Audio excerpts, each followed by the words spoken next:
मैं क्या हूँ तुसीं पॉलिटिक्स च वापस जाओगे? कहते हुण नौकरी दोबारा नहीं होगी। पोस्टल बिल इन्हों ने रोक लिया। हुण राहुल गांधी पहला वो स्टडी कर लिया अपना पिता जी का पोस्टल बिल, जिहदे नाल वो हरेक चिट्ठी खोलना चाहते सी हिंदुस्तान च। उन्होंने ये करता कि राष्ट्रपति एक बार वापस कर सकता है कोई भी फैसला, लेकिन जे कैबिनेट दोबारा भेजती है फिर उन्होंने दस्तखत करने पैणगे। अच्छा, ਉਹਦੇ 'ਚ एडिटोरियल खिलाफ जिन्ने दिनों पिया रहा उन्ने दिनों वधदा जावे क्रिटिसिज्म। ਤੁਸੀਂ ਸਮਝਿਆ रबर स्टैंप है, जो मर्जी कागज ਉਹਦੇ ਕੋਲ चल गया ला ਦਿੰਦੇ, खुश रखती है सरकार ਇਹਨੂੰ। ਅੰਮ੍ਰਿਤਸਰ जब ਗਿਆਨੀ जी गए ने, जब सारी तबाही हुई सी, ਗਿਆਨੀ जब ਗੱਡੀ ਚੋਂ निकले तो बहुत उदास ਸੀਗੇ ਤੇ ਕਹਿਣ ਲੱਗੇ ਗਲਤੀਆਂ ਕਿਸੇ ਹੋਰ ਦੀਆਂ, ਇਹਦਾ ਮੈਨੂੰ ਦੇਣਾ ਪੈਣਾ ਕਰਜ਼ਾ। ਤੇ ਮੈਂ ਤਾਂ ਸੋਚਿਆ ਸ਼ਾਇਦ ਰਿਜ਼ਾਈਨ ਕਰ ਦੇਣਗੇ। ਉਹ ਗਿਆਨੀ ਜੀ ਕਿਉਂਕਿ ਬੋਲਦੇ ਸੀ 5-6 जुमले ਇਕੱਠੇ, मतलब कि मैं सिमल्टेनियस इंटरप्रटेशन तो होंगी नहीं जब दो लीडर मिल रहे हैं।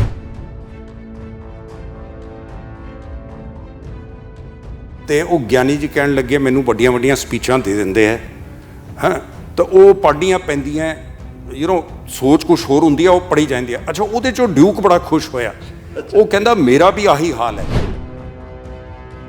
कल्ली किताब ज्ञानी जी के बारे नहीं, 2/3 हिस्सा ज्ञानी जी ते है। खास तौर पर 7 महीने 1987 के जिथे टकराओ वधिया राजीव गांधी नाल, फिर इन्होंने राजीव गांधी नूं झुकाया। इन्हों पता नहीं सी कि राजीव गांधी दे दिल दे विच इन्ना ज़्यादा इन्हां बारे गलत विचार ने। तो ये पुराने बीजे हुए सी, राजीव इनू समझ नहीं सकिया।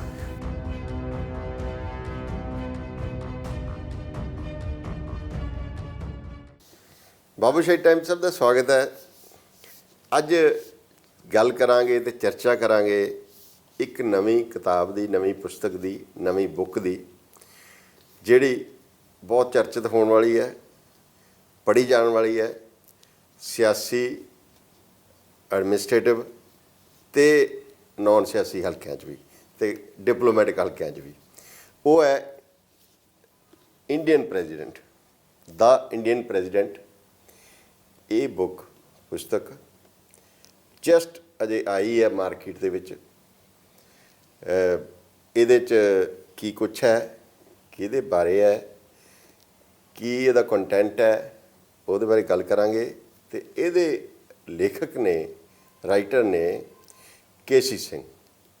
ਕੇਸੀ ਸਿੰਘ ਬੜੇ ਰਿਨਾਊਂਡ ਇੰਡੀਆ ਦੇ ਡਿਪਲੋਮੈਟ ਹੈਗੇ ਨੇ, ਬੜੀਆਂ ਅਹਿਮ ਪੋਜੀਸ਼ਨਾਂ 'ਤੇ ਰਹੇ, ਮੁਲਕ ਦੇ ਅੰਦਰ ਵੀ ਮੁਲਕ ਤੋਂ ਬਾਹਰ ਵੀ। ਅਤੇ ਇਹਨਾਂ ਦਾ ਜਿਹੜਾ ਖਾਸ ਕਰਕੇ ਜਿਹੜਾ ਇੱਕ ਖਾਸ ਟਨਿਓਰ ਜਿਹੜਾ ਉਹ ਪ੍ਰੈਜ਼ੀਡੈਂਟ ਆਫ ਇੰਡੀਆ ਦੇ ਜਿਹੜਾ ਰਾਸ਼ਟਰਪਤੀ ਭਵਨ ਦੇ ਵਿੱਚ ਇਹਨਾਂ ਦੀ ਅਪੁਆਇੰਟਮੈਂਟ ਰਹੀ, ਪੋਸਟਿੰਗ ਰਹੀ, ਉਹ ਉਹਨਾਂ ਦਿਨਾਂ 'ਚ ਜਦੋਂ ਗਿਆਨੀ ਜੈਲ ਸਿੰਘ ਰਾਸ਼ਟਰਪਤੀ ਸੀਗੇ। ਸੋ ਇਹਨਾਂ ਨੇ ਆਪਣੇ ਤਜਰਬੇ, ਆਪਣੀਆਂ ਜੋ ਉਹਨਾਂ ਦੇ ਨਾਲ ਜੋ ਗਿਆਨੀ ਜੈਲ ਸਿੰਘ ਨਾਲ ਇੰਟਰੈਕਸ਼ਨ ਰਿਹਾ ਇਹਨਾਂ ਦਾ, ਜਾਂ ਜਿਹੜੇ ਰਾਸ਼ਟਰਪਤੀ ਦਾ ਅਹੁਦਾ ਹੈ ਅਤੇ ਰਾਸ਼ਟਰਪਤੀ ਭਵਨ ਦੀ ਜੋ ਮਰਿਆਦਾ ਹੈ, ਉੱਥੇ ਕੀ ਹੁੰਦਾ ਹੈ, ਕੀ ਨਹੀਂ ਹੁੰਦਾ, ਉਸ ਬਾਰੇ ਇਹਨਾਂ ਦਾ ਜ਼ਾਤੀ ਐਕਸਪੀਰੀਅੰਸ ਹੈ, ਕਿਉਂਕਿ 4 ਸਾਲ ਤੋਂ ਵੱਧ ਸਮਾਂ ਉੱਥੇ ਰਹੇ ਨੇ।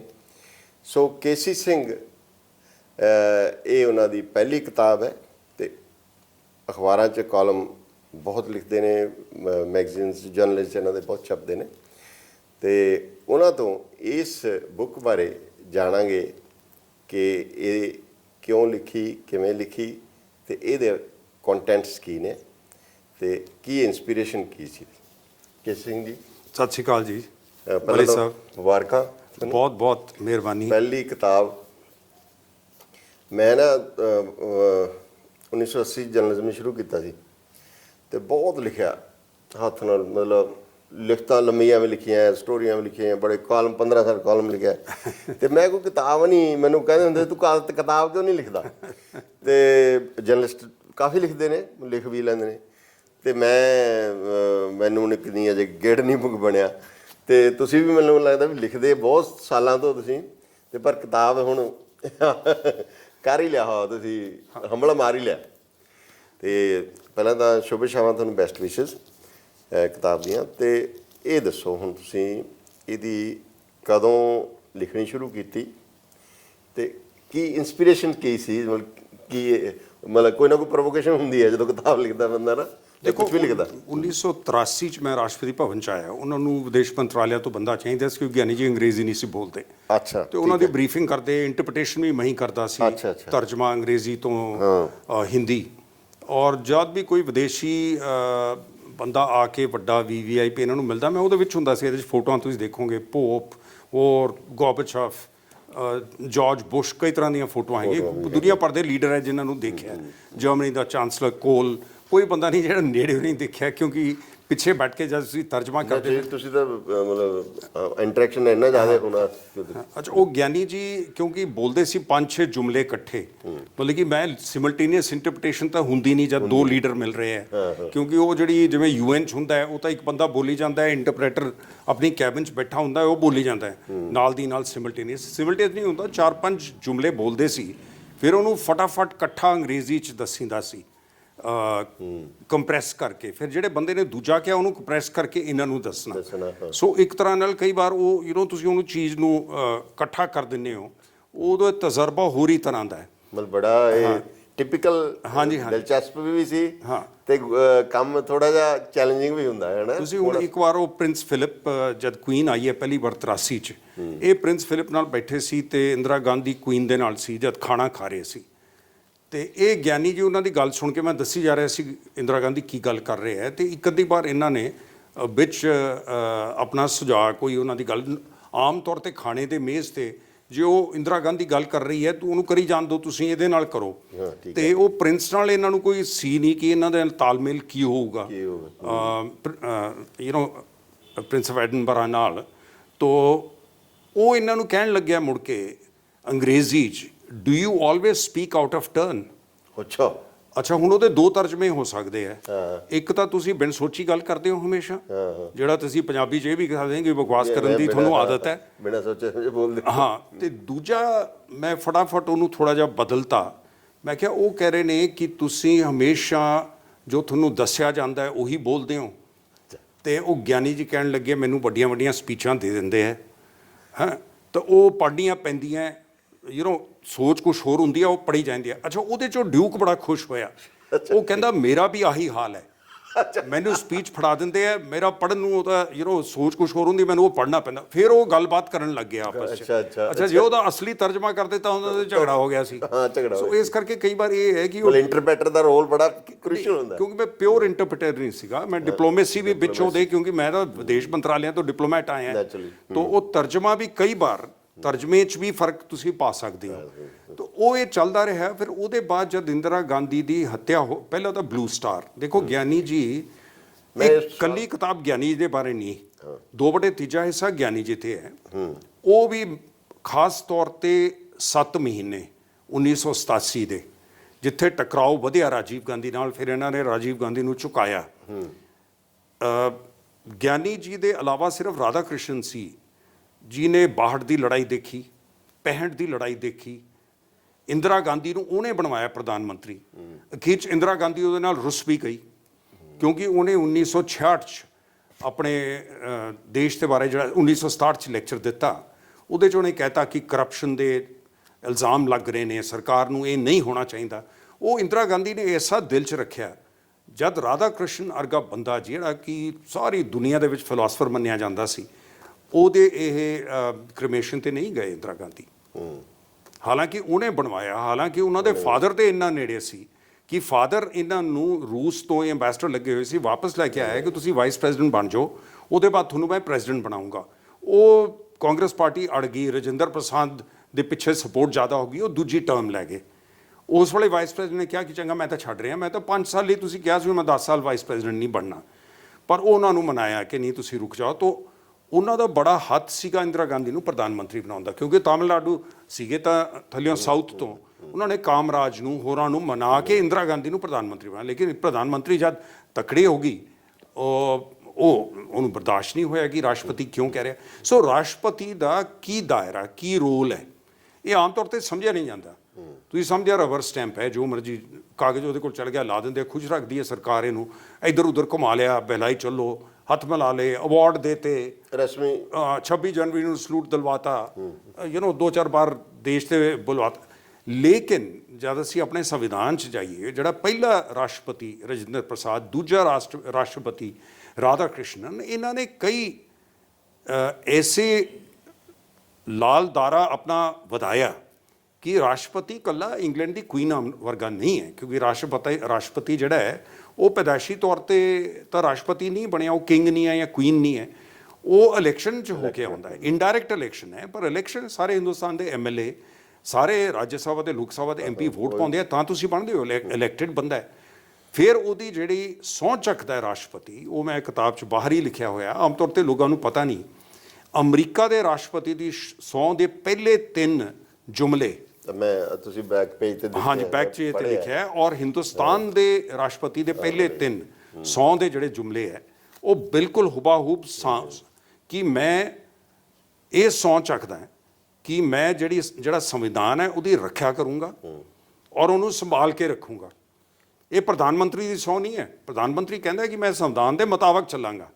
ਸੋ ਜੇ ਸਹੁੰ ਇਹ ਚੱਕਦੇ ਨੇ ਰਾਸ਼ਟਰਪਤੀ ਕਿ ਮੈਂ ਸੰਵਿਧਾਨ ਦੀ ਰੱਖਿਆ ਕਰੂੰਗਾ, ਫਿਰ ਅੱਖਾਂ ਕਿਉਂ ਬੰਦ ਕਰ ਲੈਂਦੇ? ਇੱਕ ਨੇ ਤਾਂ ਐਮਰਜੈਂਸੀ ਦੀ ਡਿਕਰੀ ਤੇ ਸਾਈਨ ਕਰਤੀ, ਇੰਡੀਆ 'ਚ ਐਮਰਜੈਂਸੀ ਲਾਤੀ, ਜਦਕਿ ਉਹ ਕੈਬਨਿਟ ਤੱਕ ਕਾਗਜ਼ ਵਾਪਸ ਚਲੇ ਜਾਣੇ ਸੀ। ਸਿਆਣਾ ਰਾਸ਼ਟਰਪਤੀ ਪ੍ਰਣਾਬ ਮੁਖਰਜੀ ਵਰਗਾ, ਉਹਨੇ ਉੱਤਰਾਖੰਡ ਦੇ ਪ੍ਰੈਜ਼ੀਡੈਂਟਸ ਰੂਲ ਤੇ ਸਾਈਨ ਕਰਤਾ, ਜਦਕਿ ਸੁਪਰੀਮ ਕੋਰਟ ਦੀਆਂ ਗਾਈਡਲਾਈਨਸ ਹੈ। ਅਗਲੇ ਦਿਨ ਉੱਥੇ ਟੈਸਟ ਹੋਣ ਲੱਗਿਆ ਸੀ ਫਲੋਰ ਤੇ, ਫਿਰ ਹਾਈ ਕੋਰਟ ਨੇ ਠੋਕਿਆ ਉਹਨਾਂ ਨੂੰ। ਐਵੇਂ ਅਬਦੁਲ ਕਲਾਮ, ਜਿਹੜੇ ਕਹਿੰਦੇ ਜੀ ਬਹੁਤ ਸਿਆਣਾ ਰਾਸ਼ਟਰਪਤੀ ਸੀ, ਰੂਸ ਗਿਆ ਹੋਇਆ, ਬਿਹਾਰ 'ਚ ਪ੍ਰੈਜ਼ੀਡੈਂਟਸ ਰੂਲ ਲਾਇਆ, ਉਹਦੇ ਸਾਈਨ ਕਰਤੇ। ਮਗਰੋਂ ਉਹਨੇ ਜਦ ਰਿਟਾਇਰ ਹੋ ਗਿਆ, ਮੈਨੂੰ ਬੜੀ ਤਕਲੀਫ ਹੋਈ, ਮੈਂ ਰਿਜ਼ਾਈਨ ਕਰ ਦੇਣਾ ਸੀ, ਮੈਂ ਨਹੀਂ ਕੀਤਾ ਨਾ। ਤੁਸੀਂ ਰਾਸ਼ਟਰਪਤੀ ਦੀ ਜਿਹੜੀ ਪੋਸਟ ਹੈ, ਰਾਸ਼ਟਰਪਤੀ ਇੱਕ ਸਟੇਜ ਹੈ, ਉਹਦੇ ਤੇ ਤੁਸੀਂ ਉਹਨੂੰ ਇਸਤੇਮਾਲ ਕਰ ਸਕਦੇ ਹੋ ਆਪਣੇ ਆਪ ਨੂੰ ਪ੍ਰੋਜੈਕਟ ਕਰਨ ਨੂੰ। ਮੈਂ ਬੱਚਿਆਂ ਦੇ ਨਾਲ ਐ, ਮੈਂ ਬਹੁਤ ਚੰਗਾ ਐ, ਮੈਂ ਇਹਨੂੰ ਮਿਲਦਾ ਮੈਂ, ਜਾਂ ਤੁਸੀਂ ਜਿਹੜੀ ਸਹੁੰ ਚੱਕੀ ਹੈ ਕਨਸਟੀਟਿਊਸ਼ਨ ਨੂੰ ਉਹਦੇ ਮੁਤਾਬਕ ਚੱਲੋ। ਉਦੋਂ ਔਖ ਹੁੰਦੀ ਹੈ ਜਦ ਇੱਕ ਪ੍ਰਧਾਨ ਮੰਤਰੀ 350 400 ਸੀਟਾਂ ਲੈ ਕੇ ਆ ਜਾਏ, ਜਿਵੇਂ ਰਾਜੀਵ ਗਾਂਧੀ ਆ ਗਿਆ ਸੀ, ਜਾਂ ਹੁਣ ਜਿਵੇਂ ਸਰਕਾਰ ਦੀ ਸਪੋਰਟ ਹੈ, ਜਾਂ ਇੰਦਰਾ ਗਾਂਧੀ ਦੀ ਸੀਗੀ। ਉਦੋਂ ਸਾਰੇ ਪ੍ਰਧਾਨ ਮੰਤਰੀ, ਹੁਣ ਰਾਹੁਲ ਗਾਂਧੀ ਕਹੀ ਜਾਂਦਾ ਇੰਗਲੈਂਡ 'ਚ ਜਾ ਕੇ, ਇੱਥੇ ਜੀ ਲੋਕਤੰਤਰ ਨਹੀਂ ਹੈ, ਇੱਥੇ ਮਰ ਗਏ, ਇੱਥੇ ਆ ਹੋ ਗਿਆ। ਉਹਨੂੰ ਆਪਣੇ ਪਿਤਾ ਦਾ ਇਤਿਹਾਸ ਜ਼ਰਾ ਢੂੰਡਣਾ, ਉਹਨੂੰ ਆ ਕਿਤਾਬ ਪੜ੍ਹਨੀ ਚਾਹੀਦੀ ਹੈ।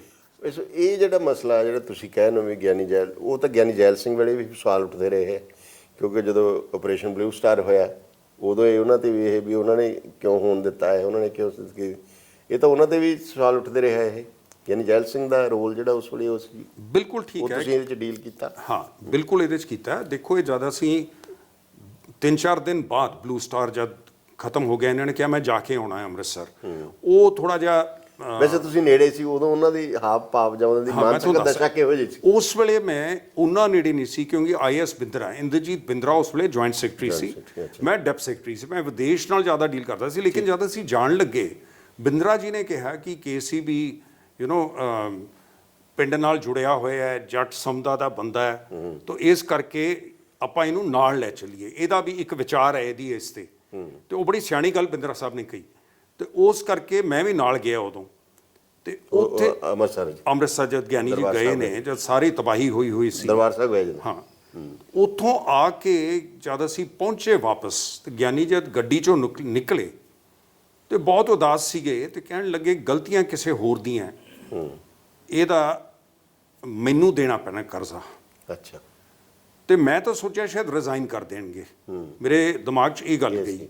ਲੇਕਿਨ ਸਵੇਰ ਤਾਈਂ ਇਹਨਾਂ ਨੇ, ਕਿਉਂਕਿ ਉੱਠਦੇ ਸੀਗੇ ਪਾਠ ਪੂਜਾ, ਫਿਰ ਫੈਮਿਲੀ ਨਾਲ ਗੱਲ, ਹੋਰ ਬੰਦਿਆਂ ਨਾਲ ਗੱਲ ਕਰਕੇ ਸਵੇਰ ਤਾਈਂ ਇਹਨਾਂ ਨੇ ਮਨ ਬਦਲ ਲਿਆ। ਸੋ ਉਦੋਂ ਤਾਂ ਕਿਉਂਕਿ ਮੌਕੇ ਤੇ ਸੋਚਿਆ ਜਾਂਦਾ ਕਿ ਨਹੀਂ, ਮੈਂ ਵੀ ਇਹ ਸੋਚ ਰਿਹਾ ਸੀਗਾ ਕਿ ਇਹਨਾਂ ਨੂੰ ਛੱਡ ਦੇਣਾ ਚਾਹੀਦਾ ਹੈ। ਲੇਕਿਨ ਜਦ ਹੁਣ ਦੇਖਦੇ ਹਾਂ ਪਿੱਛੇ ਨੂੰ, ਫੌਜ ਦੇ ਵਿੱਚ ਬਗਾਵਤ ਹੋ ਗਈ ਸੀ, ਸਿੱਖ ਫੌਜਾਂ ਦੇ ਵਿੱਚ ਬਗਾਵਤ, ਜਿਹੜੀ ਪਲਟਨਾਂ ਨੇ ਉਹਨਾਂ 'ਚ ਬਗਾਵਤ ਹੋ ਰਹੀ ਹੈ। ਜੇ ਇੱਕ ਰਾਸ਼ਟਰਪਤੀ ਛੱਡ ਕੇ ਆ ਜਾਂਦਾ, ਦੇਖੋ ਇਹ ਪੰਜਾਬ 'ਚ ਸਾਰੀ ਉਮਰ ਰਾਜ ਕਰਦੇ। ਜੇ ਕੈਪਟਨ ਅਮਰਿੰਦਰ ਸਿੰਘ ਇੱਕ ਛੋਟੀ ਜੀ ਪਾਰਲੀਮੈਂਟ ਸੀਟ ਛੱਡ ਕੇ ਉਹਦਾ ਫਾਇਦਾ ਉਠਾ ਕੇ 10 ਸਾਲ CM ਬਣ ਗਏ, ਇਹ ਤਾਂ ਬਹੁਤ ਵੱਡੀ ਹਸਤੀ ਸੀ, ਔਰ ਇਹ CM ਰਹਿ ਚੁੱਕੇ ਸੀ। ਇਹਨਾਂ ਦੀ ਬਾਣੀ ਦੇ ਉੱਤੇ ਬਹੁਤ ਜ਼ਿਆਦਾ ਪਕੜ ਸੀ, ਔਰ ਇਹ ਬੁਲਾਰੇ ਸੀ ਬਹੁਤ ਤਕੜੇ। ਇਹ ਛੱਡ ਕੇ ਆ ਜਾਂਦੇ, ਪਰ ਉਹਦੇ ਨਾਲ ਸਿੱਖ ਦੇਸ਼ ਨਾਲੋਂ ਟੁੱਟ ਜਾਂਦੇ। ਇਹ ਗੱਲ ਰਾਜੀਵ ਗਾਂਧੀ ਹੋਣਾ ਨੇ ਨਹੀਂ ਸਮਝੀ। ਇੰਦਰਾ ਗਾਂਧੀ ਸ਼ਾਇਦ ਸਮਝਦੀ ਸੀ, ਲੇਕਿਨ ਰਾਜੀਵ ਗਾਂਧੀ ਇਹ ਜਿਹੜੇ ਨੌਜਵਾਨ ਇੰਦਰਾ ਗਾਂਧੀ ਨਾਲ ਲੱਗੇ ਸੀ ਉਹਨਾਂ ਕਹਿੰਦੀ ਨਹੀਂ ਇਹ ਤਾਂ ਫੇਥਫੁਲ ਨਹੀਂ ਹੈ। ਆ ਦੇਖੋ ਜੀ ਬੂਟਾ ਸਿੰਘ, ਕਿਉਂਕਿ ਉਹਦੇ ਬਾਅਦ ਉਹ ਗੱਲ ਚੱਲ ਪਈ ਤਨਖਈਏ ਦੀ। ਇਹਨਾਂ ਨੇ ਫਿਰ ਕੋਸ਼ਿਸ਼ ਕੀਤੀ ਕਿ ਮੈਨੂੰ ਤਨਖਈਆ ਨਾ ਡਿਕਲੇਅਰ, ਕਹਿੰਦੇ ਗਏ ਤਾਂ ਨਹੀਂ, ਪਰ ਉਹ ਰਾਜੀਵ ਦੇ ਆਲੇ ਦੁਆਲੇ ਜਿਹੜੇ ਬੰਦੇ ਹੋਏ, ਦੇਖੋ ਜੀ ਬੂਟਾ ਸਿੰਘ ਨੇ ਵੀ ਤਾਂ ਨਹੀਂ ਨਾ ਕੁਛ ਕੀਤਾ, ਬੂਟਾ ਸਿੰਘ ਵੀ ਤਨਖਈਆ ਕਰਾਰ ਦਿੱਤਾ ਗਿਆ, ਗਿਆਨੀ ਜੀ ਸਾਡੇ ਨਾਲ ਵਫਾ ਨਹੀਂ ਰੱਖਦੇ ਫਲਾਣ। ਉਹ ਰਾਜੀਵ ਗਾਂਧੀ ਨੂੰ ਚਾਬੀ ਉਦੋਂ ਤੋਂ ਲਾਉਂਦੇ ਚਲੇ ਗਏ, ਲੇਕਿਨ ਉਹਨੇ ਇਹ ਨਹੀਂ ਸੋਚਿਆ ਕਿ ਇਹ ਬੰਦਾ, ਦੇਖੋ ਹੋਰ ਰਾਸ਼ਟਰਪਤੀਆਂ ਨਾਲ ਵੀ ਹੋਇਆ। ਅਬਦੁਲ ਕਲਾਮ ਜਦ ਆਇਆ ਉਹ ਤੋਂ ਪਹਿਲਾਂ ਗੋਦਰਾ ਹੋ ਚੁੱਕਿਆ ਸੀ, ਉਹਦੇ ਹੁੰਦਿਆਂ ਨਹੀਂ ਹੋਇਆ, ਗੋਦਰਾ ਹੋ ਗਿਆ ਸੀਗਾ। ਉਹਨੇ ਬਣਦੇ ਹੀ ਕਿਹਾ ਮੈਂ ਜਾਣਾ ਗੁਜਰਾਤ। ਵਾਜਪਾਈ ਨੇ ਕਿਹਾ ਕਿ ਨਹੀਂ ਤੁਸੀਂ ਨਾ ਜਾਓ। ਵਾਜਪਾਈ ਨੇ ਇਸ ਲਈ ਕਿਹਾ ਕਿਉਂਕਿ ਤੇ ਇਲੈਕਸ਼ਨਾਂ ਹੋਣ ਵਾਲੀਆਂ ਸੀ, ਔਰ ਉਹਨੇ ਕਿਹਾ ਕਿ ਕਿਤੇ ਇਹ ਨਾ ਹੋਵੇ ਕਿ ਹੁਣ ਪ੍ਰਧਾਨ ਮੰਤਰੀ ਮੋਦੀ ਜਿਹੜੇ ਉਹਦਾ ਚੀਫ ਮਿਨਿਸਟਰ ਸੀ, ਕਿ ਜੇ ਉੱਥੇ ਨਾ ਆਏ ਜਿੱਥੇ ਰਾਸ਼ਟਰਪਤੀ ਹੈ, ਫਿਰ ਇਹਦੇ ਨਾਲ ਕੋਈ ਐਸਾ ਮੈਸੇਜ ਗਲਤ ਜਾ ਸਕਦਾ ਜਾਂ ਟਕਰਾਓ ਵੱਧ ਸਕਦਾ ਹੈ। ਸੋ ਉਹ ਗਏ ਉੱਥੇ ਅਬਦੁਲ ਕਲਾਮ, ਲੇਕਿਨ ਉਹ ਚੀਜ਼ ਨਹੀਂ ਹੋਈ। ਤਾਂ ਇਸ ਕਰਕੇ ਗਿਆਨੀ ਦਾ ਬੜਾ ਔਖਾ ਮੌਕਾ ਸੀ। ਫਿਰ ਉਹਦੇ ਬਾਅਦ ਇੰਦਰਾ ਗਾਂਧੀ ਦਾ ਹੋ ਗਿਆ ਸੀ, ਉਹਦੇ ਨਾਲ ਹੋਰ ਕੰਪਲਿਕੇਟ ਹੋ ਗਈ। ਉਦੋਂ ਇਹ ਬਾਹਰ ਸੀ, ਉਹ ਮੈਂ ਸਾਰਾ ਦੱਸਿਆ ਸੀ, ਜਹਾਜ਼ ਤੇ ਸੀ, ਕਿਹੜੇ ਕਿਹੜੇ ਬੰਦਿਆਂ ਨੇ ਕਿਹਾ ਕਿ ਇਹਨਾਂ ਨੂੰ ਸਹੁੰ ਨਹੀਂ ਚੁਕਾਉਣੀ ਚਾਹੀਦੀ। ਦੂਸਰੇ ਦੇਖੋ ਰਾਜੀਵ ਗਾਂਧੀ ਨੂੰ, ਹਾਂ ਇੱਕ ਦੋ ਬੰਦਿਆਂ ਨੇ ਕਿਹਾ, ਉਹ ਮੈਂ ਲਿਖਿਆ ਇਹਦੇ 'ਚ ਕਿਤਾਬ 'ਚ। ਸੋ ਇਹ ਸਾਰੀਆਂ ਚੀਜ਼ਾਂ ਦੱਸੀਆਂ। ਫਿਰ ਦੱਸਿਆ ਕਿ ਇਹਨਾਂ ਨੇ ਤਾਂ ਬਣਾਤਾ ਰਾਜੀਵ ਗਾਂਧੀ ਨੂੰ। ਕਿਹਾ ਮੈਂ ਪਿੰਡ ਗਿਆ ਉਹਨਾਂ ਦਿਨਾਂ 'ਚ, ਪਿੰਡ ਦਾ ਬੰਦਾ ਕਹਿਣ ਲੱਗਿਆ ਲਓ ਜੀ ਉਸਤਾਦ ਜੀ ਆਹ ਕੀ ਕੀਤਾ, ਕਿਸੇ ਦੀ ਮਾਂ ਮਰੀ ਹੋਵੇ ਤੁਸੀਂ ਆਪਣਾ ਜੂੜਾ ਉਹਦੇ ਹੱਥ ਫੜਾ ਦਿਓ ਤਾਂ ਫਿਰ ਉਹ ਤੁਹਾਨੂੰ ਕੁੱਟੂਗਾ ਹੀ। ਦੇਖੋ ਪਿੰਡ ਵਾਲੇ ਦੀ ਸੋਚ ਆਪਣੀ, ਹਾਂ ਪਿੰਡ ਵਾਲੇ ਦੀ ਆਪਣੀ ਸੋਚ ਹੈ। ਇਹਨਾਂ ਨੂੰ ਮੈਂ ਸਮਝਦਾ ਇਹ ਗਲਤ ਸਮਝ ਗਏ ਰਾਜੀਵ ਗਾਂਧੀ ਨੂੰ। ਇਹਨਾਂ ਨੂੰ ਪਤਾ ਨਹੀਂ ਸੀ ਕਿ ਰਾਜੀਵ ਗਾਂਧੀ ਦੇ ਦਿਲ ਦੇ ਵਿੱਚ ਇੰਨਾ ਜ਼ਿਆਦਾ ਇਹਨਾਂ ਬਾਰੇ ਗਲਤ ਵਿਚਾਰ ਨੇ, ਕਿਉਂਕਿ ਉਹ ਦੇਖਣ ਨੂੰ ਮਿੱਠਾ ਜਿਹਾ ਲੱਗਦਾ ਹੈ, ਮਿੱਠੀ ਜੀ ਗੱਲ ਕਰਦਾ ਸੀ। ਇਹਨਾਂ ਨੇ ਕਿਹਾ ਇਹ ਬਿਲਕੁਲ ਠੀਕ ਚੱਲੂਗਾ ਮੇਰੇ ਨਾਲ, ਲੇਕਿਨ ਉਹਨੇ ਅੰਦਰੋਂ ਹੀ ਅੰਦਰ ਬਹੁਤ ਜ਼ਿਆਦਾ ਆਪਣੇ ਉਹਦੇ ਜਿਹੜੇ ਵਿਚਾਰ ਸੀ। ਕਿਸ ਗੱਲ ਕਰਕੇ, ਕੀ ਉਹਨੂੰ ਕੀ ਤਕਲੀਫ ਸੀ? ਦੇਖੋ ਆ ਕਈ ਮੁੱਦੇ ਹੋਏ, ਮੇਨ ਮੁੱਦਾ ਨਹੀਂ ਦੇਖੋ ਇਹਨਾਂ ਨੂੰ ਇੰਦਰਾ ਗਾਂਧੀ ਹੌਲੀ ਹੌਲੀ ਪੋਲਿਟਿਕਸ 'ਚ ਲਿਆ ਰਹੀ ਸੀ। ਇਹ ਪੂਰਾ ਗਰੋਹ ਜਿਹੜਾ ਅਰੁਣ ਨਹਿਰੂ, ਰਾਜੀਵ ਗਾਂਧੀ, ਇੰਦਰਾ ਗਾਂਧੀ ਦੇ ਆਲੇ ਦੁਆਲੇ ਦੋ ਗਰੁੱਪ ਹੁੰਦੇ ਸੀ। ਕਸ਼ਮੀਰੀ ਗਰੁੱਪ ਜਿਹਦੇ 'ਚ ਫਤਿਹਦਾਰ ਅੱਗੇ ਹੁੰਦਾ ਸੀਗਾ, ਪੰਜਾਬੀ ਗਰੁੱਪ ਜਿਹਦੇ 'ਚ ਧਵਨ ਸੀ, ਆਰ ਕੇ ਧਵਨ। ਠੀਕ ਹੈ। ਗਿਆਨੀ ਜੀ ਦਾ ਰਾਸ਼ਟਰਪਤੀ ਬਣਨਾ ਧਵਨ ਦੀ ਬਹੁਤ ਵੱਡੀ ਸਫਲਤਾ ਸੀ, ਕਿਉਂਕਿ ਇਹ ਹੋਇਆ ਕਿ ਧਵਨ ਸਫਲ ਰਿਹਾ ਇਹਦੇ 'ਚ, ਇਹਨੂੰ ਬਣਾ ਦਿੱਤਾ। ਉਹ ਜਿਹੜਾ ਕਸ਼ਮੀਰੀ ਗਰੁੱਪ ਸੀ ਉਹ ਇਹ ਬਰਦਾਸ਼ਤ ਨਹੀਂ ਕੀਤਾ ਉਹਨਾਂ ਨੇ ਕਦੇ ਵੀ। ਉਹ ਸ਼ਿਕਾਇਤਾਂ ਲਾਉਂਦੇ ਸੀ। ਇੰਦਰਾ ਗਾਂਧੀ ਨੂੰ ਪਤਾ ਸੀ ਉਹ ਤਾਂ ਬਰਦਾਸ਼ਤ ਕਰ ਲੈ, ਉਹ ਇੱਕ ਦੀ ਸੁਣ ਲੈਂਦੀ, ਕਦੇ ਇਹਦੀ ਸੁਣ ਲੈਂਦੀ ਸੀ। ਰਾਜੀਵ ਗਾਂਧੀ ਨੇ ਆ ਕੇ ਧਵਨ ਨੂੰ ਕੱਢਤਾ, ਕੱਢਿਆ ਤਾਂ ਕੱਢਿਆ, ਉਹਨੂੰ ਇਹ ਕਹਤਾ ਜੀ ਇਹਦੀ ਕਨਸਪੀਰੇਸੀ ਵੀ ਹੋ ਸਕਦੀ ਹੈ ਮੇਰੀ ਮਾਂ ਨੂੰ ਮਾਰਨ 'ਚ। ਦੱਸੋ ਐਡਾ ਵਫਾਦਾਰ ਬੰਦਾ, ਉਹਨੂੰ ਤੁਸੀਂ ਕਹੋ ਇਹ ਕਨਸਪੀਰੇਸੀ 'ਚ ਇਨਵੋਲਡ ਹੈ। ਉਹ ਕਸ਼ਮੀਰੀ ਗਰੁੱਪ ਜਿਹੜਾ ਧਵਨ ਦੇ ਖਿਲਾਫ ਸੀ, ਉਹ ਸਾਰੀਆਂ ਉਹਨਾਂ ਦੀਆਂ। ਔਰ ਕੌਣ ਉੱਠਿਆ ਰਾਜੀਵ ਗਾਂਧੀ ਦੇ ਖਿਲਾਫ? ਅਰੁਣ ਨਹਿਰੂ, ਉਹੀ ਗਰੁੱਪ ਜਿਹੜਾ ਚਾਬੀ ਲਗਾ ਰਿਹਾ ਸੀ। ਦੇਖੋ ਉਹਨਾਂ ਨੂੰ ਇਹ ਸੀ ਕਿ ਗਿਆਨੀ ਜੀ ਵਰਗਾ ਬੰਦਾ ਜੇ ਰਾਜੀਵ ਇਹਦੇ ਨਾਲ ਗੱਲ ਕਰੇਗਾ ਫਿਰ ਅਸੀਂ ਰਾਜੀਵ ਨੂੰ ਉਹਨਾਂ ਮੋੜ ਨਹੀਂ ਸਕਦੇ। ਤਾਂ ਇਹ ਪੁਰਾਣੇ ਬੀਜੇ ਹੋਏ ਸੀ, ਰਾਜੀਵ ਇਹਨੂੰ ਸਮਝ ਨਹੀਂ ਸਕਿਆ। ਜਦ ਤੱਕ ਇਹ ਸਮਝਿਆ ਇਹਦਾ ਨੁਕਸਾਨ ਹੋ ਗਿਆ 87 ਤਾਈਂ। ਉਹੀ ਬੰਦਿਆਂ ਨੇ ਇਹਦੇ ਛੁਰਾ ਮਾਰਿਆ, ਫਿਰ ਇਹ ਇਕੱਲਾ ਰਹਿ ਗਿਆ। ਵੀਪੀ ਸਿੰਘ ਛੱਡ ਗਿਆ, ਅਰੁਣ ਨਹਿਰੂ ਛੱਡ ਗਿਆ, ਫਿਰ ਬੱਚੂ ਬਣਿਆ। ਉਹਦੇ ਬਾਅਦ ਆਉਂਦਾ ਹੁੰਦਾ ਸੀ ਰਾਸ਼ਟਰਪਤੀ ਭਵਨ, ਬਿਲਕੁਲ ਸਿੱਧਾ ਹੋਇਆ। ਕੀ ਸਟੈਂਡ ਲਿਆ ਫਿਰ ਜੈ ਸਿੰਘ ਨੇ, ਕਿਹੜੀ ਗੱਲ ਤੇ ਉਹਨੂੰ? ਦੇਖੋ ਸਾਰਿਆਂ ਤੋਂ ਜ਼ਿਆਦਾ ਤਾਂ ਪੋਸਟਲ ਬਿੱਲ ਇਹਨਾਂ ਨੇ ਰੋਕ ਲਿਆ। ਹੁਣ ਰਾਹੁਲ ਗਾਂਧੀ ਪਹਿਲਾਂ ਉਹ ਸਟੱਡੀ ਕਰ ਲਿਆ ਆਪਣਾ ਪਿਤਾ ਜੀ ਦਾ ਪੋਸਟਲ ਬਿੱਲ, ਜਿਹਦੇ ਨਾਲ ਉਹ ਹਰੇਕ ਚਿੱਠੀ ਖੋਲ੍ਹਣਾ ਚਾਹੁੰਦੇ ਸੀ ਹਿੰਦੁਸਤਾਨ 'ਚ। ਕੋਈ ਵੀ ਚਿੱਠੀ ਕਿਸੇ ਬੰਦੇ ਦੀ ਖੋਲ ਲਓ, ਉਹਨਾਂ ਦੇ ਨਾਲ ਤਾਂ ਮੋਬਾਈਲ ਨਹੀਂ ਸੀਗੇ ਤੇ ਡਾਕ ਹੁੰਦੀ ਸੀਗੀ। ਉਹ ਪੋਸਟਲ ਬਿੱਲ ਗਿਆਨੀ ਕੋਲ ਆਇਆ, ਗਿਆਨੀ ਨੇ ਰੱਖ ਲਿਆ। ਉਹ ਨਵੀਂ ਚੀਜ਼ ਇਹਨਾਂ ਨੇ ਕੱਢੀ, ਕਿਉਂਕਿ ਰਾਸ਼ਟਰਪਤੀ ਕੋਲ ਅਖਤਿਆਰ ਜਿਹੜੇ ਸੀਗੇ ਉਹ ਐਮਰਜੈਂਸੀ ਦੇ ਦੌਰਾਨ ਇੰਦਰਾ ਗਾਂਧੀ ਨੇ 42ਵੀਂ ਅਮੈਂਡਮੈਂਟ ਜਿਹਨੂੰ ਕਹਿੰਦੇ ਹੈ, ਉਹਦੇ 'ਚੋਂ ਅਖਤਿਆਰ ਸਾਰੇ ਖਤਮ ਕਰਤੇ ਕਿ ਨਹੀਂ ਰਾਸ਼ਟਰਪਤੀ ਤਾਂ ਥੱਪਾ ਲਾਊਗਾ ਜੋ ਕੁਛ ਭੇਜਾਂਗੇ। ਜਦ ਜਨਤਾ ਗਵਰਨਮੈਂਟ ਵਾਪਸ ਆਈ, ਉਹਨਾਂ ਨੇ ਉਹ ਪੂਰਾ ਨਹੀਂ ਵਾਪਸ ਕੀਤਾ। ਉਹਨਾਂ ਨੇ ਇਹ ਕਰਤਾ ਕਿ ਰਾਸ਼ਟਰਪਤੀ ਇੱਕ ਵਾਰ ਵਾਪਸ ਕਰ ਸਕਦਾ ਹੈ ਕੋਈ ਵੀ ਫੈਸਲਾ, ਲੇਕਿਨ ਜੇ ਕੈਬਨਿਟ ਦੁਬਾਰਾ ਭੇਜਦੀ ਹੈ ਫਿਰ ਉਹਨੂੰ ਦਸਤਖਤ ਕਰਨੇ ਪੈਣਗੇ। ਗਿਆਨੀ ਹੁਣ ਦੇਖੋ ਤੁਸੀਂ, ਉਹ LLB ਪਾਸ ਨਹੀਂ ਬੰਦਾ, ਉਹ ਕੈਂਬਰਿਜ ਆਕਸਫੋਰਡ 'ਚ ਨਹੀਂ ਪੜ੍ਹਿਆ ਹੋਇਆ, ਕਾਮਨ ਸੈਂਸ ਹੈ, ਥੱਲੇ ਉੱਠਿਆ ਬੰਦਾ। ਉਹਨੇ ਕਿਹਾ ਇਹ ਕਿੱਥੇ ਲਿਖਿਆ, ਮੈਂ ਇਹਨੂੰ ਕਿੰਨਾ ਟਾਈਮ ਰੱਖ ਸਕਦਾ। ਉਹਦਾ ਨਵਾਂ ਇੱਕ ਲਫ਼ਜ਼ ਨਿਕਲਿਆ ਆਇਆ, ਪਾਕਟ ਵੀਟੋ। ਅੱਛਾ ਜੇ ਰਾਸ਼ਟਰਪਤੀ ਨੂੰ ਨਹੀਂ ਪਸੰਦ ਤਾਂ ਪ੍ਰੈਜ਼ੀਡੈਂਟ ਨੂੰ ਇੰਪੀਚ ਕਰ ਲੇ। ਇੰਪੀਚ ਕਰਨ ਲਈ 2 ਬੜੇ ਤੀਜਾ ਹਿੱਸਾ ਤੁਹਾਨੂੰ ਰਾਜ ਸਭਾ ਤੇ ਲੋਕ ਸਭਾ 'ਚ ਚਾਹੀਦਾ, ਉਹਦੇ ਕੋਲ ਰਾਜ ਸਭਾ 'ਚ ਸੀ ਨੇ, ਰੱਖਿਆ ਉਹਨਾਂ ਨੇ, ਪੋਸਟਰ ਬਿੱਲੋਂ ਐ ਰੱਖ ਲਿਆ। ਨਾ ਭੇਜੇ ਵਾਪਸ। ਅੱਛਾ, ਉਹਦੇ 'ਚ ਐਡੀਟੋਰੀਅਲ ਖਿਲਾਫ ਜਿੰਨੇ ਦਿਨੋਂ ਪਿਆ ਰਿਹਾ ਉਹਨੇ ਦਿਨੋਂ ਵੱਧਦਾ ਜਾਵੇ ਕ੍ਰਿਟਿਸਿਜ਼ਮ। ਤਦ ਹੀ ਨਵਾਂ ਸਿਆਪਾ ਛਿੜ ਗਿਆ, ਬੋਫਰਸ ਆ ਗਈ, ਦੂਜੇ ਆ ਗਏ, ਵੀਪੀ ਸਿੰਘ ਛੱਡ ਗਿਆ। ਤੁਸੀਂ ਉਹ ਫਿਰ ਗਿਆਨੀ ਜਿਹੜਾ ਮਾਹੌਲ, ਅੱਛਾ ਜੇ ਵੀਪੀ ਸਿੰਘ ਰਾਸ਼ਟਰਪਤੀ ਨਾਲ ਟਕਰਾਓ ਨਾ ਹੁੰਦਾ, ਹੋ ਸਕਦਾ ਵੀਪੀ ਸਿੰਘ ਨਾ ਪੰਗਾ ਲੈਂਦਾ। ਉਹਨਾਂ ਨੂੰ ਮੌਕਾ ਮਿਲ ਗਿਆ। ਤੁਸੀਂ ਉਹਨਾਂ ਨੇ ਦੇਖਿਆ ਕਿ ਇਹ ਬੰਦਾ ਆਲਰੇਡੀ ਉਲਝਿਆ ਹੋਇਆ। ਅੱਛਾ, ਫਿਰ ਇਹਨੇ ਝੂਠ ਬੋਲਤਾ ਰਾਸ਼ਟਰਪਤੀ ਭਵਨ 'ਚ, ਲੋਕ ਸਭਾ 'ਚ ਖੜੇ ਹੋ ਕੇ ਰਾਹੁਲ ਗਾਂਧੀ ਨੇ। ਉੱਥੇ ਡਿਬੇਟ ਚੱਲ ਰਹੀ ਸੀ ਕਿ ਤੁਸੀਂ ਪ੍ਰੈਜ਼ੀਡੈਂਟ ਨੂੰ ਇਨਫੋਰਮ ਨਹੀਂ ਰੱਖ ਰਹੇ, ਉਹਨੂੰ ਸਾਰੀਆਂ ਚੀਜ਼ਾਂ ਦੱਸਦੇ ਨਹੀਂ। ਇਹ ਦੱਸਦਾ ਵੀ ਨਹੀਂ ਸੀਗਾ। ਪੁਰਾਣੇ ਦੇਖੋ, ਰਜਿੰਦਰ ਪ੍ਰਸਾਦ ਜਿਹੜਾ ਮੈਂ ਇਹਦੇ 'ਚ ਦੱਸਿਆ, ਸੋਮਵਾਰ ਸਵੇਰੇ, ਹਰੇਕ ਸੋਮਵਾਰ ਸਵੇਰੇ ਜੇ ਰਾਸ਼ਟਰਪਤੀ ਸ਼ਹਿਰ 'ਚ ਹੈ ਔਰ ਪੰਡਿਤ ਨਹਿਰੂ ਸ਼ਹਿਰ 'ਚ ਨੇ, ਉਹਨਾਂ ਨੇ ਅੱਧੇ ਘੰਟੇ ਜਾਣਾ ਹੀ ਜਾਣਾ ਹੈ ਰਾਸ਼ਟਰਪਤੀ ਕੋਲ। ਉਹਨੂੰ ਦੱਸਣਾ ਹੀ ਦੱਸਣਾ ਕਿ ਮੈਂ ਸਰਕਾਰ ਇੰਜ ਚਲਾ ਰਿਹਾ, ਰਾਸ਼ਟਰਪਤੀ ਦਾ ਕੋਈ ਵਿਚਾਰ ਹੋਵੇ। ਦੇਖੋ, ਇਹ ਪੁਰਾਣੀਆਂ ਕਨਵੈਨਸ਼ਨਸ ਬਣੀਆਂ ਹੋਈਆਂ, ਹੌਲੀ ਹੌਲੀ ਇਹ ਮੁਕਾ ਦਿੱਤੀਆਂ ਗਈਆਂ। ਉਹਦੀ ਇੱਥੇ ਸਟੇਟਾਂ 'ਚ ਵੀ ਇਹ ਟ੍ਰੈਡੀਸ਼ਨ ਹੁੰਦੀ ਸੀ ਵੀ ਆਮ ਤੌਰ ਤੇ ਸੀਐਮ ਜਿਹੜੇ ਉਹ ਕਟਸੀ ਕਾਲ ਗਵਰਨਰ ਕੋਲ ਜਾਂਦੇ ਸੀ, ਤਾਂ ਉਹ ਇੱਥੇ ਵੀ ਬੰਦ ਹੋ ਗਿਆ, ਸਟੇਟਾਂ 'ਚ ਵੀ ਉਹ ਬੰਦ ਹੋ ਗਿਆ। ਇੱਥੇ ਤਾਂ ਹੁਣ ਨਵਾਂ ਹੀ ਆ ਭਗਵੰਤ ਮਾਨ ਵਾਲਾ ਵਾਲਾ ਹੀ ਕਸੂਰ। ਦੇਖੋ, ਹੁਣ ਰਾਹੁਲ ਗਾਂਧੀ ਉਹਨਾਂ ਨੂੰ ਕਹੀ ਜਾਂਦਾ ਇੱਥੇ ਲੋਕਤੰਤਰ ਨਹੀਂ, ਕਿਉਂਕਿ ਸਾਡੇ ਆਪੋਜੀਸ਼ਨ ਦੇ ਰੇਡ ਮਾਰੀ ਜਾਂਦੇ ਆ। ਪੰਜਾਬ ਦੇ ਵਿੱਚ ਆਮ ਆਦਮੀ ਪਾਰਟੀ ਤੇ ਰੇਡ ਵੱਜਿਆ ਹੋਇਆ ਦਿੱਲੀ 'ਚ, ਉੱਥੇ ਉਹ ਰੋਂਦੇ ਆ ਸਾਡੇ ਤੇ ਰੇਡ ਵੱਜਦਾ ਹੈ। ਇੱਥੇ ਇਹਨਾਂ ਦਾ ਵਿਜੀਲੈਂਸ ਡਿਪਾਰਟਮੈਂਟ ਉਹੀ ਕੁਝ ਕਰੀ ਜਾਂਦਾ ਹੈ। ਤਾਂ ਨਤੀਜਾ ਕੀ ਕੱਢੀਏ? ਜਿਹਦੇ ਕੋਲ 92 ਐਮਐਲਏ ਆ ਜਾਂਦੇ ਆ ਜਾਂ 400 ਐਮਪੀ ਆ ਜਾਂਦੇ ਆ, ਉਹ ਹਜੇ ਵਿਵਹਾਰ ਕਰਦਾ ਹੈ। ਤੇ ਇਹ ਕੋਈ ਸਾਡੇ ਕੋਲ ਲੋਕਤਾਂਤਰਿਕ ਕੋਈ ਐਸੀਆਂ ਟ੍ਰੈਡੀਸ਼ਨ ਨਹੀਂ ਹੈ ਕੋਈ ਸਾਡੇ ਕੋਲ। ਦੇਖੋ, ਇਹ ਚੀਜ਼ਾਂ ਲਿਖੀਆਂ ਨਹੀਂ ਜਾਂਦੀਆਂ ਸੰਵਿਧਾਨ ਦੇ ਅੰਦਰ, ਇਹਨੂੰ ਕਹਿੰਦੇ ਅਨਰਿਟਨ ਕਨਵੈਨਸ਼ਨਸ। ਇੱਕ ਵਾਰੀ ਫੇਰ ਦੱਸਦੇ ਆ ਵੀ ਅਸੀਂ ਕੇਸੀ ਸਿੰਘ ਹੋਰਾਂ ਨੇ ਬੁੱਕ ਜਿਹੜੀ ਪਹਿਲੀ ਲਿਖੀ ਹੈ ਦਾ ਪ੍ਰੈਜ਼ੀਡੈਂਟ, ਉਹਦੇ ਨਾਲ ਵੈਸੇ ਜਿਹੜਾ ਲਿਖਿਆ ਦਾ insider account of the Zail Singh years, specially ਉਹ ਜਿਹੜੇ ਗਿਆਨੀ ਜੈਲ ਸਿੰਘ ਦੇ ਨਾਲ ਪੀਰੀਅਡ ਸੀ ਉਸ ਵੇਲੇ ਦਾ ਜ਼ਿਕਰ ਕੀਤਾ। ਤੇ ਇਹ ਜਿਹੜੀ ਪਬਲੀਕੇਸ਼ਨ ਹੈਗੀ ਹਾਰਪਰ ਕਾਲਿੰਸ ਪਬਲਿਸ਼ਰਸ ਇੰਡੀਆ ਨੇ ਪਬਲਿਸ਼ ਕੀਤੀ ਹੈ, ਤੇ ਲਗਭਗ ਹੈਗੀ ਇਹ 275 ਪੇਜ ਦੀ ਕਿਤਾਬ ਹੈਗੀ ਇੰਗਲਿਸ਼ ਦੀ। ਤੇ ਅਸੀਂ ਇਸ ਕੰਟੈਕਸਟ ਦੇ ਅਸੀਂ ਇਹਨਾਂ ਨਾਲ ਚਰਚਾ ਕਰ ਰਹੇ ਹਾਂ। ਹਾਂਜੀ, ਅੱਛਾ, ਉਹ ਦੱਸੋ, ਇੱਕ ਤਾਂ ਇਹ ਹੈਗਾ ਜਿਹੜਾ ਤੁਹਾਡਾ ਰਾਜੀਵ ਗਾਂਧੀ ਨਾਲ ਸੀ ਜਾਂ ਬਲੂ ਸਟਾਰ ਬਾਰੇ ਤੁਸੀਂ ਦੱਸਿਆ, ਹੋਰ ਵੀ ਉਹਨਾਂ ਦੀ ਪਰਸਨਲ ਲਾਈਫ ਬਾਰੇ, ਜਿਹੜੀ ਨਿੱਜੀ ਜ਼ਿੰਦਗੀ ਬਾਰੇ, ਗਿਆਨੀ ਜੈਲ ਸਿੰਘ ਕਿਵੇਂ ਵਿਚਰਦੇ ਸੀ, ਕਿਵੇਂ ਜਿਵੇਂ ਤੁਸੀਂ ਅੱਜ ਇਸ ਤਰ੍ਹਾਂ ਦੀ ਹੋਰ ਵੀ ਜਿਹੜੀਆਂ ਹੈਗੀਆਂ ਤੁਹਾਡੀਆਂ ਘਟਨਾਵਾਂ। ਮੈਂ ਇਹਦੇ 'ਚ ਨਹੀਂ ਲਿਖਿਆ ਕਿਉਂਕਿ ਇਹ ਤੁਸੀਂ ਪਰਸਨਲ ਅਕਾਊਂਟ ਨਹੀਂ ਹੈ, ਪਰਸਨਲ ਅਕਾਊਂਟ ਨਹੀਂ, ਮੈਂ ਸਿਰਫ ਇਵੈਂਟਸ ਤੇ ਰੱਖਿਆ। ਉਹ ਹੋਰ ਕਰ ਸਕਦੇ ਹੋ, ਬਹੁਤ ਵਾਰ ਹੋਇਆ, ਬਹੁਤ ਕੁਝ। ਲੜਾਈ ਵੀ ਵੱਧ ਗਈ ਕਿਉਂਕਿ ਉਹ ਸਾਰੇ ਰਾਜੀਵ ਗਾਂਧੀ ਨੂੰ ਇਨਫੋਰਮੇਸ਼ਨ ਇਹ ਜਾਵੇ ਕਿ ਇਹ ਸਾਰਿਆਂ ਤੋਂ ਜ਼ਿਆਦਾ ਐਡਵਾਈਜ਼ਰ ਹੈ। ਕਿਉਂਕਿ ਮੇਰਾ ਤਾਂ ਸੀਗਾ, ਜੇ ਮੈਂ ਰਾਸ਼ਟਰਪਤੀ 'ਚ ਕੰਮ ਕਰਦਾ ਹਾਂ, ਰਾਸ਼ਟਰਪਤੀ ਭਵਨ 'ਚ, ਫਿਰ ਮੈਂ ਹੁਣ ਜਾਸੂਸੀ ਨਹੀਂ ਕਰਨੀ ਸਰਕਾਰ ਲਈ, ਜਾਂ ਤਾਂ ਮੈਨੂੰ ਵਾਪਸ ਬੁਲਾ ਲੈਣ। ਜਿਹੜੇ ਦਫ਼ਤਰ 'ਚ ਮੈਨੂੰ ਭੇਜਿਆ, ਵਫਾਦਾਰੀ ਗਿਆਨੀ ਜੈਲ ਸਿੰਘ ਨਾਲ ਅਲੱਗ ਰਹੇਗੀ, ਲੇਕਿਨ ਵਫਾਦਾਰੀ ਹੈ ਰਾਸ਼ਟਰਪਤੀ ਦੇ ਦਫ਼ਤਰ ਨਾਲ। ਤੇ ਉਹਦਾ ਗੁੱਸਾ ਇਹਨਾਂ ਨੇ ਮੇਰੇ ਤੇ ਕੱਢਿਆ ਕਿਉਂਕਿ 87 'ਚ ਜਦ ਮੈਂ ਟਰਕੀ ਚਲਾ ਗਿਆ, ਮੇਰੀ ਪ੍ਰਮੋਸ਼ਨ ਰੋਕ ਲਈ ਪਿੱਛੋਂ। ਇਹਨਾਂ ਨੇ ਕਿਹਾ ਚਲੋ ਇਹਨੂੰ ਪਕਾਈ ਮਾਰਨ ਦਿਓ, CAT ਸੈਂਟਰਲ ਆਰਬਿਟ੍ਰੇਸ਼ਨ ਟ੍ਰਾਈਬੂਨਲ 'ਚ ਜਾਊਗਾ, ਐਡਮਿਨਿਸਟ੍ਰੇਟਿਵ ਟ੍ਰਾਈਬੂਨਲ 'ਚ। ਮੈਂ ਉੱਥੋਂ, ਅਸੀਂ ਰਿਜ਼ਾਈਨ ਨਹੀਂ ਕਰ ਸਕਦੇ ਜਦ ਬਾਹਰ ਹੁੰਦੇ ਹਾਂ ਫੋਰਨ ਸਰਵਿਸ 'ਚ, ਕਿਉਂਕਿ ਨਾ ਬੰਦੇ ਰਿਜ਼ਾਈਨ ਕਰਕੇ ਗ੍ਰੀਨ ਕਾਰਡ ਲੈ ਲੈਂਦੇ ਸੀ, ਕਿਧਰੇ ਹੋਰ ਚਲੇ ਜਾਂਦੇ ਸੀ।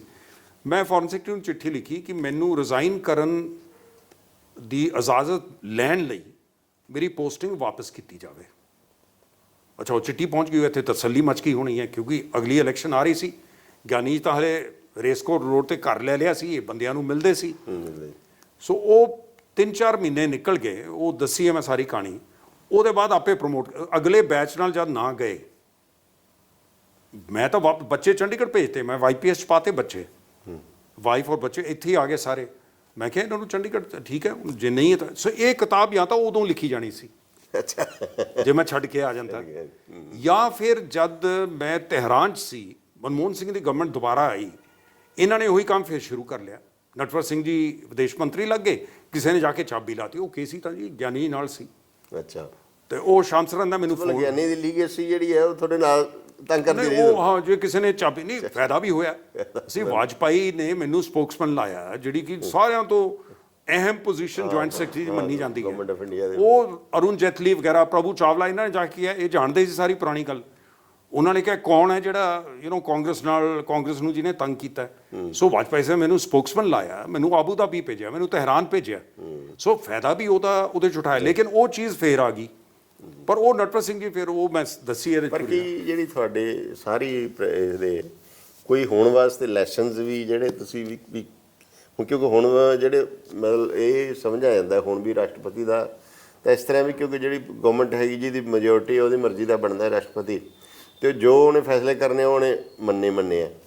ਮਤਲਬ ਪ੍ਰੈਜ਼ੈਂਟ ਜਿਹੜਾ ਸਿਨੈਰੀਓ ਹੈ ਕਿ ਇਹਦਾ ਇਸ ਲਿਖਤ ਦਾ ਉਹਦੇ 'ਤੇ ਕੋਈ ਲੈਸਨ ਜਿਹੜੇ ਹੈ ਹਾਂ, ਇਹ ਤਾਂ ਜਿਹੜਾ ਐਪੀਲੋਗ ਹੈ ਨਾ, ਉਹਦੇ 'ਚ ਸੁਝਾਅ ਇਹ ਦਿੱਤਾ ਹੈ ਕਿ ਜਦ ਸੰਵਿਧਾਨ ਬਣਿਆ ਸੀ 1950 'ਚ, ਉਦੋਂ ਸਟੇਟਾਂ ਬੜੀਆਂ ਥੋੜੀਆਂ ਸੀ, ਕਿਉਂਕਿ ਸਟੇਟਾਂ ਟੁੱਟ ਕੇ ਜੁੜ ਗਈਆਂ ਸੀ ਰਾਜੇ ਮਹਾਰਾਜਿਆਂ ਦੀਆਂ, ਯੂਨਾਈਟਿਡ ਪ੍ਰੋਵਿੰਸ, ਉਹ ਇਕੱਠੇ ਕਰਕੇ ਜੇ ਇਹਨਾਂ ਨੇ ਵੱਡੀਆਂ ਵੱਡੀਆਂ ਕਈ ਬਣਾਈਆਂ ਹੋਈਆਂ ਸੀ। ਉਦੋਂ ਸੋਚ ਵੀ ਇਹ ਸੀ ਕਿ 3-4 ਸਟੇਟਾਂ ਵੱਡੀਆਂ ਬਣਾਓ, ਅਲੱਗ-ਅਲੱਗ ਨਾ ਬਣਾਓ।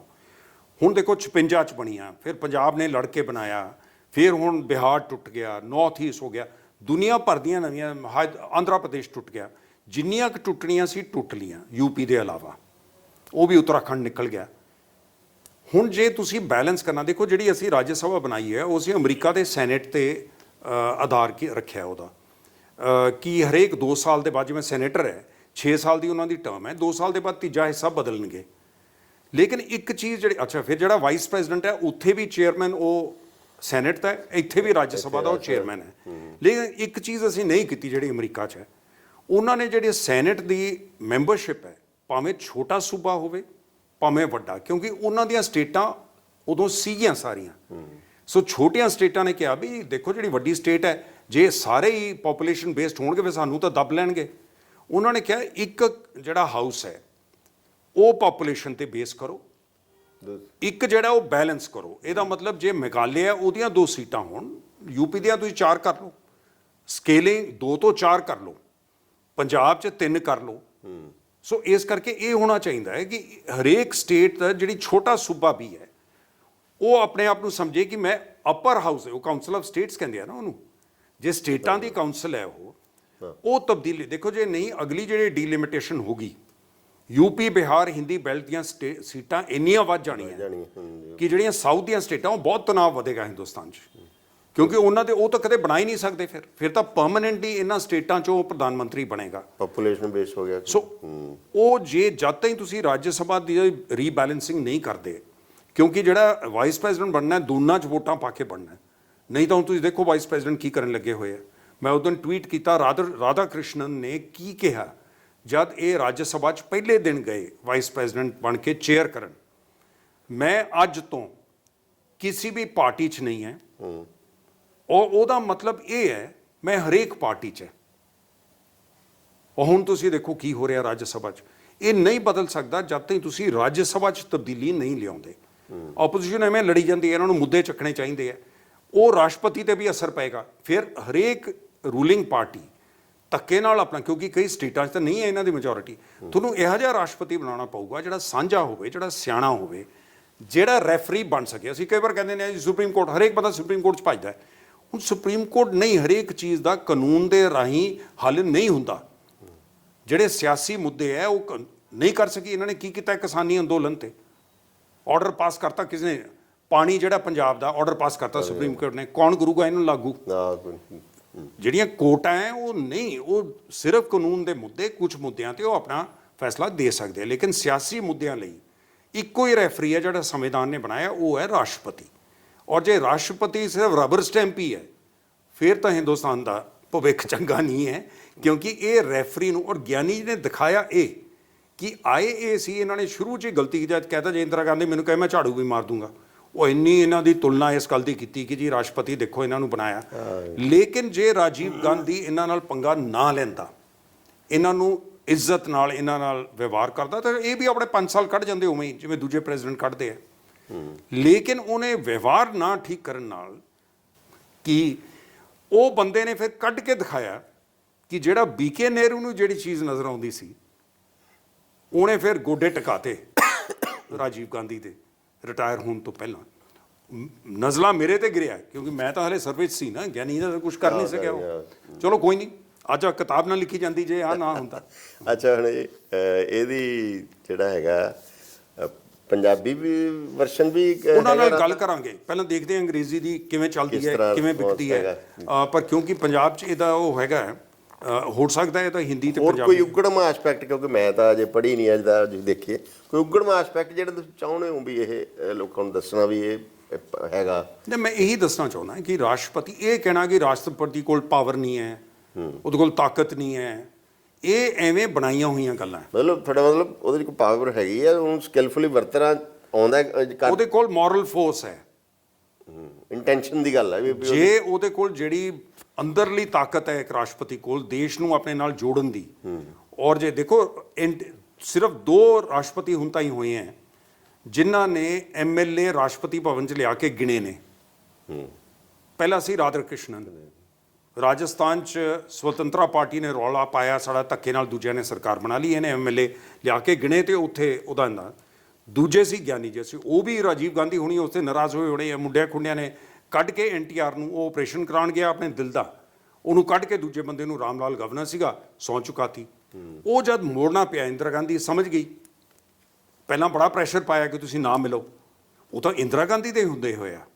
ਸੋ ਇਹ ਸਾਰੇ ਮੁੱਦੇ ਦੇਖੋ, ਇਹ ਇੰਡੀਪੈਂਡੈਂਟ ਪੋਲੀਟੀਕਲੀ ਜਿੱਥੇ ਸਮਝਦੇ ਸੀਗੇ ਕਿ ਧੱਕਾ ਹੋ ਰਿਹਾ, ਤੇ ਇਹ ਫਿਰ ਸ਼ੁਰੂ ਤੋਂ ਹੀ ਇਹ ਇੱਕ ਤਰ੍ਹਾਂ ਨਾਲ ਇਹਨਾਂ 'ਚ ਸੀ ਕਿ ਮੈਂ ਰਾਸ਼ਟਰਪਤੀ ਹਾਂ, ਮੈਂ ਰੈਫਰੀ ਹਾਂ, ਮੈਂ ਕੋਸ਼ਿਸ਼ ਕਰਾਂ ਇਹ ਗਲਤ ਕੰਮ ਨਾ ਹੋਵੇ। ਪਰ ਹੁਣ ਜੇ ਬਲੂ ਸਟਾਰ ਹੈ ਜਿਹਦੇ 'ਚ ਇਹਨਾਂ ਨੂੰ ਪੁੱਛਿਆ ਹੀ ਨਹੀਂ, ਇਹਨਾਂ ਨੂੰ ਦੱਸਿਆ ਹੀ ਨਹੀਂ, ਇਹਨਾਂ ਨੂੰ ਪੁੱਛਿਆ ਹੀ ਨਹੀਂ। ਔਰ ਉਹ ਹੁਣੇ ਵੀਰ ਸੰਘਵੀ ਦੀ ਕਿਤਾਬ ਆਈ ਹੈ, ਉਹਦੇ 'ਚ ਮੈਂ ਲਿਖਿਆ, ਕਿਉਂਕਿ ਉਹਨੇ ਇੰਟਰਵਿਊ ਲਿਖੀ ਹੈ ਰਾਜੀਵ ਗਾਂਧੀ ਨਾਲ ਉਹਨਾਂ ਦਿਨਾਂ 'ਚ। ਠੀਕ ਹੈ, ਉਹ ਜਹਾਜ਼ ਤੇ ਗਿਆ ਰਾਜੀਵ ਗਾਂਧੀ ਨਾਲ, ਉਹਨੇ ਜੋ ਅੰਟ ਸ਼ੰਟ ਬੋਲਿਆ ਉਹਨੇ ਰਿਕਾਰਡ ਕੀਤਾ ਹੋਇਆ। ਉਹ ਤਾਂ ਜੀ ਕਹਿੰਦਾ ਮੇਰੀ ਮਾਂ ਲਿਖ ਗਈ ਹੈ ਕਿ ਪੰਜਾਬ ਦੇ ਵਿੱਚ ਹੋਣਾ ਹੀ ਨਹੀਂ ਸੀ ਜੇ ਗਿਆਨੀ ਨਾ ਹੁੰਦਾ। ਅੱਛਾ ਬਈ ਗਿਆਨੀ ਜਦ ਹੋਮ ਮਿਨਿਸਟਰ ਬਣ ਗਿਆ, ਦਰਬਾਰਾ ਸਿੰਘ ਰੋਜ਼ ਰੋਂਦਾ ਸੀ ਉੱਥੇ, ਇਹ ਤਾਂ ਸੁਣਦੇ ਨਹੀਂ ਸੀ, ਨਾ ਹੋਮ ਸੈਕਟਰੀ ਸੁਣਦਾ ਸੀ, ਨਾ ਪ੍ਰਾਈਮ ਮਿਨਿਸਟਰ ਦਾ ਦਫ਼ਤਰ ਸੁਣਦਾ ਸੀ। ਗਿਆਨੀ ਨੂੰ ਇਹਨਾਂ ਨੇ ਕੱਢ ਦਿੱਤਾ ਸੀ ਵਿੱਚੋਂ। ਜਦ ਰਾਸ਼ਟਰਪਤੀ ਬਣਾਤਾ ਫਿਰ ਤਾਂ ਬਿਲਕੁਲ ਹੀ ਕੱਟਤਾ, ਉਹਨਾਂ ਦੀ ਕੋਈ ਐਡਵਾਈਸ ਨਹੀਂ ਸੀ ਲੈਂਦਾ ਪੰਜਾਬ ਤੇ। ਤੇ ਫਿਰ ਤੁਸੀਂ ਆਪਣਾ ਪੰਜਾਬ ਚਲਾਈ ਜਾਓ ਜਿਵੇਂ ਤੁਸੀਂ ਸਮਝਦੇ ਹੋ, ਫਿਰ ਠੀਕ ਨਾ ਚੱਲੇ ਫਿਰ ਕਹੋ ਜੀ। ਲੇਕਿਨ ਲੋਕ ਇਹ ਸਮਝਦੇ ਸੀ ਸਾਡਾ ਰਾਸ਼ਟਰਪਤੀ ਬੈਠਾ, ਇਹਨੇ ਕਿਉਂ ਨਹੀਂ ਕੀਤਾ। ਸੋ ਉਹ ਤਾਂ ਰਿਹਾ ਜ਼ਰੂਰ ਪਬਲਿਕ ਦੇ ਵਿੱਚ। ਇਹਨਾਂ ਤੇ ਬਹੁਤ ਜ਼ਿਆਦਾ ਲੋਕਾਂ ਦਾ ਗੁੱਸਾ ਆਇਆ ਪੰਜਾਬ ਦਾ ਕਿ ਰਾਸ਼ਟਰਪਤੀ ਨੇ ਫੌਜਾਂ ਕਿਉਂ ਆਉਣ ਦਿੱਤੀਆਂ। ਹੁਣ ਰਾਸ਼ਟਰਪਤੀ ਨੂੰ ਪੁੱਛ ਕੇ ਆਉਂਦੀਆਂ ਫੌਜਾਂ। ਲੇਕਿਨ ਇੱਕ ਲਾਸਟ ਗੱਲ ਮੈਂ ਤੁਹਾਨੂੰ ਦੱਸਾਂ ਕਿ ਜਦ ਇਹ ਖਤਮ ਕਰ ਰਹੇ ਸੀ ਆਪਣੀ ਟਰਮ, ਮੈਂ ਕਿਹਾ ਹੁਣ ਤੁਸੀਂ ਪੋਲਿਟਿਕਸ 'ਚ ਵਾਪਸ ਜਾਓਗੇ। ਕਹਿੰਦੇ ਹੁਣ ਨੌਕਰੀ ਦੁਬਾਰਾ ਨਹੀਂ ਹੁੰਦੀ।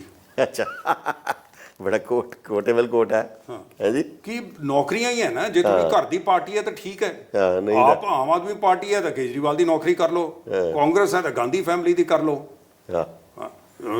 ਸੋ ਇਸ ਕਰਕੇ ਸਮਾਜਵਾਦੀ ਪਾਰਟੀ ਹੈ ਤਾਂ ਅਖਿਲੇਸ਼ ਦੀ ਕਰ ਲਓ, ਨੌਕਰੀ ਹੋਈ ਨੌਕਰੀ ਹੈ। ਬਹੁਤ ਚਲੋ ਜੀ, ਕਨਕਲੂਡ ਤੁਸੀਂ ਬੜੇ ਵਧੀਆ ਨਾਲ ਕੀਤਾ ਤੇ ਉਮੀਦ ਕਰਦੇ ਹਾਂ ਕਿ ਇਹ ਪੜ੍ਹੀ ਵੀ ਜਾਏਗੀ ਔਰ ਇਹਦੀ ਚਰਚਾ ਵੀ ਹੋਏਗੀ ਇਸ ਬੁੱਕ 'ਤੇ।